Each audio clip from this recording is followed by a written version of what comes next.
Dougie, you're going into your second season as Vic's manager. How are you enjoying being in charge? Well, it's certainly been an eye-opener. I've come in last year, it was hard circumstances where everybody knows the story with 3 players being here a week before I took over, and it was a big job in my hands to obviously get the team in the park, 12 games in the first month, and obviously having signed players, 7 signed players for every game, so the turnover in the first 4 or 5 weeks was over 30 to 35 players, so it was a hard job. You've got a good team working alongside you. Sean Crynes is your newly appointed assistant, with Jerry Strain moving on to goalkeeping coach. Yeah. Stuart and Peter as team coaches. How important are they to you in the running of the team? Well, they've been fantastic last year, as it just says there, with a high influx of players coming in, and Stuart and Peter had to get them shaped up for the games that were coming, 3 games a week. And the main idea was to make sure we didn't get any heavy defeats, and the boys really done well in setting our stall out and making sure we were quite hard to beat. We lost 20 games with just the 1 goal, so that speaks volumes for the 2 lads with the amount of players that came through the door. And they've done well with preparing the team this season? Yeah, they've played well, they've worked well. We've done about 16 sessions, we've done 8, 9 at the sand and the hills, and they've got the boys in good shape, and then they've went on to the ball work, so we're in a lot better position than we were this time last year, that's for sure. Training and pre-season games are a big part of preparing the players for any football season. How has the squad responded? Very well. We've brought in a lot of new players. We've obviously had to gel with the squad quite quickly. I think out of last season the manager kept 13 or 14 players, adding in a bit of quality with the players that he sadly had to release. But the players have responded really, really well. We've done a lot of hard sessions. We've done about 18 sessions up to the end of pre-season. Plus, I think there's 6 games in there, 5 or 6 games squeezed in there as well. So the squad responded really, really well to it. What are the areas you focus on during training sessions, and how do you structure training sessions to achieve the level of fitness required? So into pre-season, we had, like I say, 18 sessions of pre-season. We managed to get the first 4 weeks of them with 3 sessions a week into fitness. With the last of those sessions, maybe getting the ball out a wee bit more. But most of it was just fitness work, because we knew we had players coming back, either players that were here last season or players that had been signed that weren't up to the fitness levels that we require going into this season. It's going to be a long season, it's a hard season, a physical and technical season, and we know that the players need to have their fitness levels up. So we knew that those first sessions were really important, and that was our plan from the first meeting that we had in pre-season with the manager and the coaching staff, was to make sure that those first 9 or 12 sessions were fitness based purely, and then we've gone to the ball work as the later sessions have come in. If you identify shortcomings in team performances, how do you incorporate that into training sessions? So firstly, we'd sit down with the manager and say, whatever player it may be, we think he's struggling here, we think he's struggling there, whether it be analysing it from the videos of matches and saying this didn't work on this particular day, or this didn't work yesterday when we tried it, or what have you, based on when the highlights are up. We would always look to address that as quickly as possible. So if we notice something on a Sunday when the highlights go up from a Saturday game, we would try and address that on the Monday at training. So on a Monday night at training, what we'll do is we'll do our session, then we'll come back in, we'll watch the highlights, and we'll make sure that players are getting the correct analysis that we feel from the highlights to take forward. There is always going to be issues thrown up from games.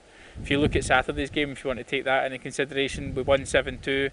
There was players who weren't happy with the performance that we put on that day, and I think that shows how far the squad's really come during pre-season, to know that we set our standards that high. You've had pretty much all of June and July in training and a number of matches, so the squad is ready to go for Saturday? Definitely. We've got 2 more sessions this week to get under our belt and ahead of Saturday. Saturday is now our main focus. We had the Sheena Thompson Memorial Cup there on Saturday, and once that was out the road, we knew our focus had to switch to Larkhall this coming Saturday, and the squad are ready to go. The squad are in the best possible position that they could be in, and we feel as though they were ready to go out there and compete. Peter's gone into some detail about the preparations for the coming season. Is the squad pretty much complete, or are there areas of the team you're looking to strengthen? Well, I think if you ask any manager, you're always looking to strengthen. We've got the nucleus of the squad in there I'm really happy with, but I could be adding with another 3 players, a midfield forward and a defender, and that would make us really, that would make me happy with the squad then. We've got cover in all areas, and key areas at that, so yep, probably another 3 players would be ideal. You chose Fraser last season as team captain. What qualities does Fraser have that make him ideally suited for that position? Well, when I first came into the club, as I've already noted, we were short of players and Fraser left 4th. His second year at junior football, and he came in and he was a vice captain under Jamie Donnelly, who's an experienced player. I brought Fraser in. What you get with Fraser is you get a heart in his sleeve. He's a hard worker, he never misses training. He plays the same way every week, and any manager that he's played under before will tell you the same. He's a fantastic addition to your team. He'll give you 100%. He'll run through a brick wall for you. He's an old-fashioned defender. He'll just win his tackles and his headers, play boys into good areas, and the dressing room he motivates everybody. And off the park as well, he's always in the group chat organising night outs and things like a captain should be. He's setting an example. So I'm over the moon to see and he's gained his time this season for Irvine Vics. Fraser, you've been team captain since joining the club last season. Are you enjoying that responsibility? Yeah, it's a big step for me. My first junior team being a captain, so I'm enjoying the experience. I'm obviously learning myself as well, learning off the experienced players, and they're giving me hints and tips. So yeah, I'm enjoying it. As team captain, what's your job on the pitch during a match? First and foremost, my first job is keeping a clean sheet and no goals going in. Try and organise the back door, that's the most important thing. And try to organise set pieces, get a decent line. And if we can see that goal, I try and pick the morale back up and get everybody back on track again. What type of player would you describe yourself as? I would describe myself as a old-fashioned centre-back, just wins his tackles, headers and keeps it simple. Are there any fixtures in the coming season you're really looking forward to? Yeah, the Miramis game, playing that last season was a big eye-opener for me. I just couldn't believe the turnout we got from the Irvine Vics fans. Hopefully we can bring the silverware back this season and turn the town orange again. What would you define as a successful season? The squad of players we've got this season, we're hoping to get some silverware. We're not entering any competition thinking we can't win it. We're more than capable of challenging for any game that we come up against. We're in a challenge for the league.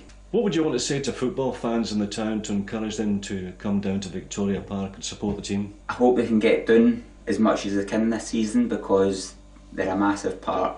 When we play on a Saturday, if it's home or away, seeing them at the side, paying the money to get in, it gives a lot of the boys a wee bit between their teeth to play a wee bit better. You see some of the younger ones coming through, you see the older experienced ones there, and you just get a bit in your belly that you want to play a wee bit better for them.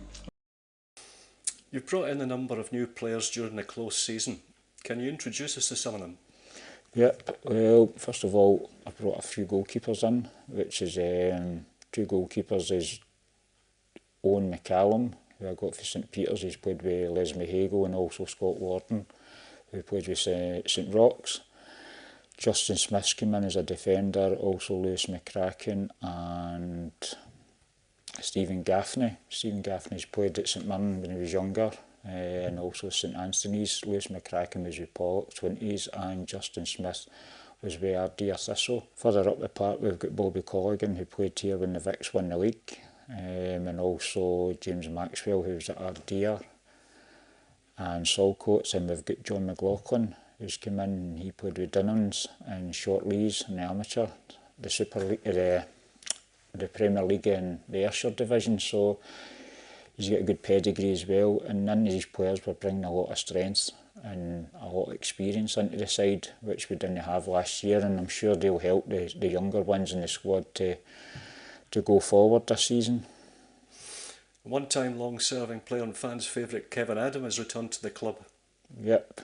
Well, Kevin's scoring is prolific in it, so everywhere he goes he scores goals, and last year we didn't have that experience with Shane up there himself and Franny Kilpatrick, but obviously Franny's a utility player. He'll play anywhere. You get the same shift for Franny every week, works his socks off, and he's a great addition. But certainly bringing Kevin in now. We've got a talisman up front, and we'll be looking for him to lead the team forward and hopefully continue his scoring record, and hopefully we'll get that scoring record with the chances that we're hoping to make and create through these other boys that are coming in. Kevin, welcome back to the club. Is it good to be back? Delighted to be back. Well, gutted when I had to leave, but had to leave for different reasons, but delighted to be back.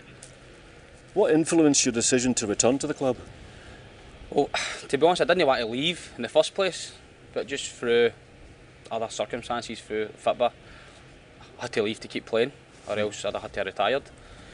So I had to leave, and then as soon as I get the chance to come back, I had to come back.